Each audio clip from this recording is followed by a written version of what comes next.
Ini bid'ah, ini syirik, ini kafir, ini munafik, ini sesat, ini di surga, ini di neraka. Ilmunya siapa? Bukan ilmunya Nabi Muhammad. Ilmunya Nabi Muhammad tidak mengkafirkan sesama muslim. Ilmunya Nabi Muhammad tidak mensyirikkan sesama orang Islam. Ilmunya Nabi Muhammad enggak pernah membid'ahkan.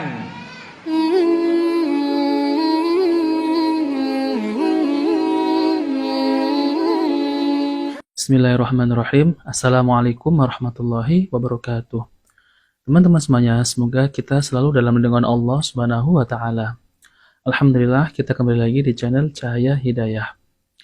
Jadi, di video ini saya akan mereaksi dan mengambil ilmu dari Ustadz Abu Yahya Badrus Salam LC Hafidhahullah Ta'ala, yaitu tentang penjelasan apakah orang yang jatuh ke dalam bid'ah, apakah disebut pelaku ahli bid'ah. Nah, jadi kita akan mengambil ilmu dari beliau ya. Dan banyak teman-teman kita yang masih belum paham tentang bid'ah. Jadi kalau ada seorang ustadz yang menjelaskan tentang amalan ini bid'ah, maka langsung tersinggung dan marah, kemudian disebut ahli bid'ah. Dan bahkan ada yang bilang katanya suka menyesat-nyesatkan kaum muslimin. Nah, teman-teman semuanya, apakah benar ya yang dimaksud bid'ah itu terus kita memvonis mereka itu masuk neraka? Nah, mari kita dengarkan penjelasan oleh Ustadz Abu Yahya Badrus Salam LC Hafidhahullah Ta'ala.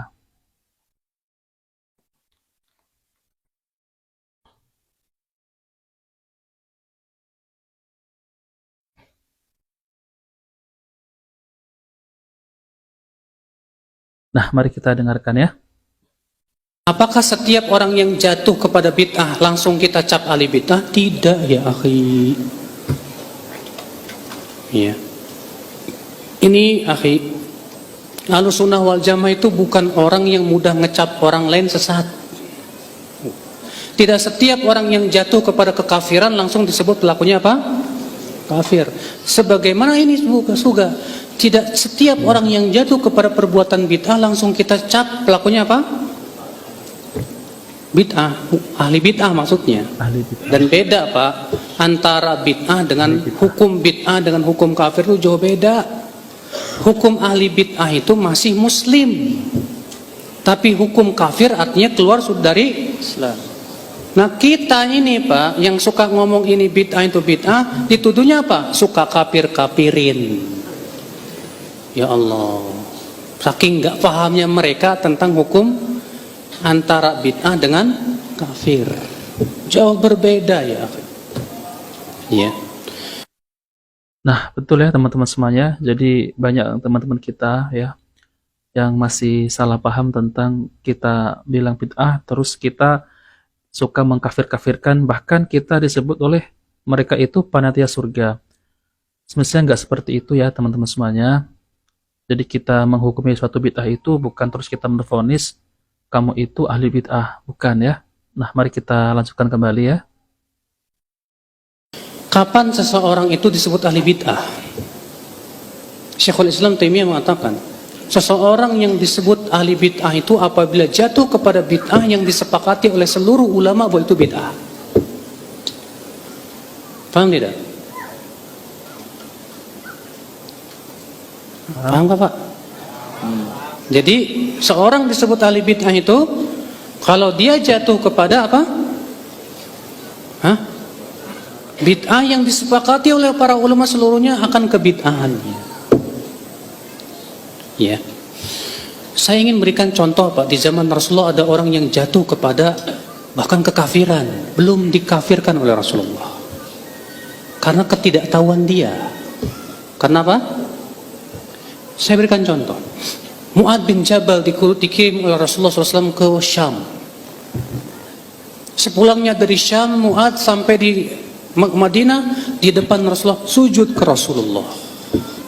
Sedangkan sujud kepada manusia dalam Islam itu termasuk kufur besar Pak. Apakah Rasulullah mengatakan kepada Mu'ad, hai Mu'ad kamu kafir? Tidak. Rasulullah bersabda apa? Hai Mu'ad, apa yang membuat kamu berbuat seperti itu? Rasulullah nanya dulu ke Mu'ad. Rupanya Mu'ad ada apa? Pemahaman. Kata Mu'adz apa? Hai Rasulullah, aku melihat di Syam orang-orang ahli kitab sujud kepada pendeta mereka, dan aku berpikir kita kaum muslimin lebih berhak untuk sujud kepada Rasulullah. Itu rupanya alasan latih Mu'adz, sujud itu bukan karena keyakinan, sujud itu apa? Boleh sujud kepada, tapi karena apa? Ada syubhat. Ada apa namanya? Ada syubhat.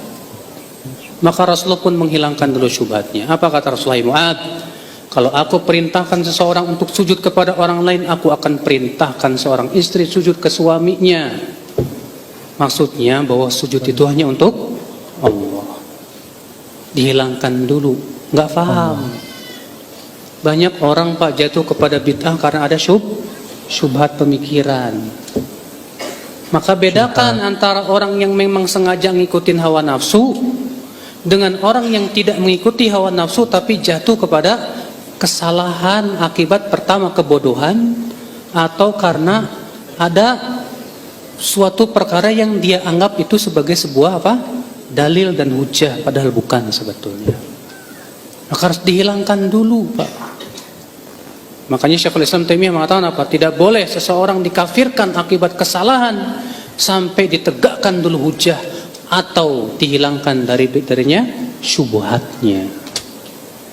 Begitu, Pak. Nah, jadi teman-teman semuanya ya, Ahlus Sunnah itu tidak mudah menyesat-nyesatkan, apalagi mengkafir-kafirkan. Jadi kalau perkara seperti itu harus ada hujah dan disepakati para ulama. Jadi Ahlus Sunnah itu tidak mudah sekali mengkafirkan kaum muslimin. Nah, oke teman-teman semuanya, mari kita lanjutkan.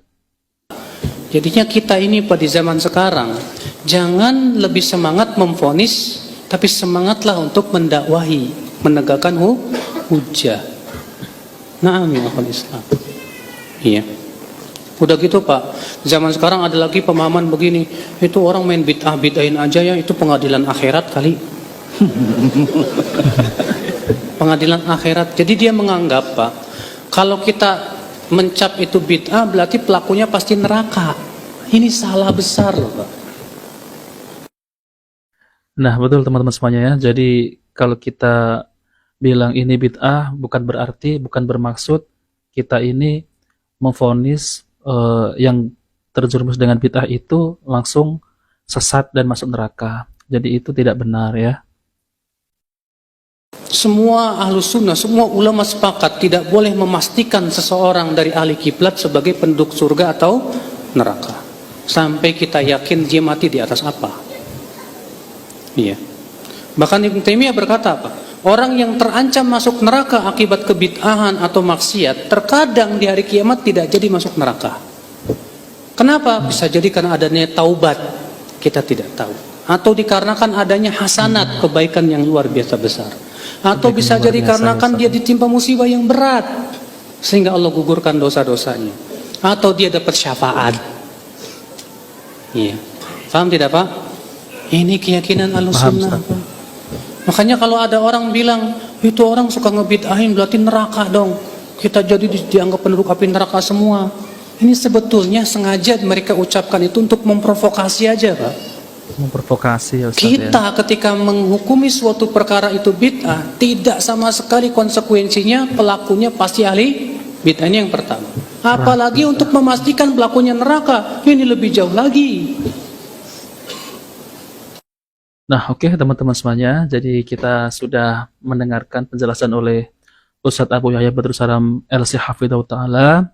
Jadi perkara bid'ah itu bukan kita langsung memvonis pelakunya itu sesat dan masuk neraka. Jadi Ahlus Sunnah itu tidak mudah memasukkan kaum muslimin yang berkiblat ya. Tidak boleh kita memvonis mereka itu masuk neraka. Kalau masalah kita membahas bid'ah, bukan kita itu memasukkan orang yang terjerumus dengan bid'ah itu ke dalam neraka. Jadi Ahlus Sunnah itu sangat hati-hati kepada kaum muslimin tentang masalah memasukkan ke dalam neraka. Jadi penjelasan oleh Ustadz Abu Yahya Badrus Salam LC ini sangat ilmiah ya teman-teman. Jadi sangat hati-hati dalam perkara ini karena kita tidak pernah memvonis pelaku bid'ah itu masuk neraka. Nah, oke teman-teman semuanya, jika video ini baik, jangan lupa like dan subscribe di channel Cahaya Hidayah. Saya undur diri, wassalamualaikum warahmatullahi wabarakatuh.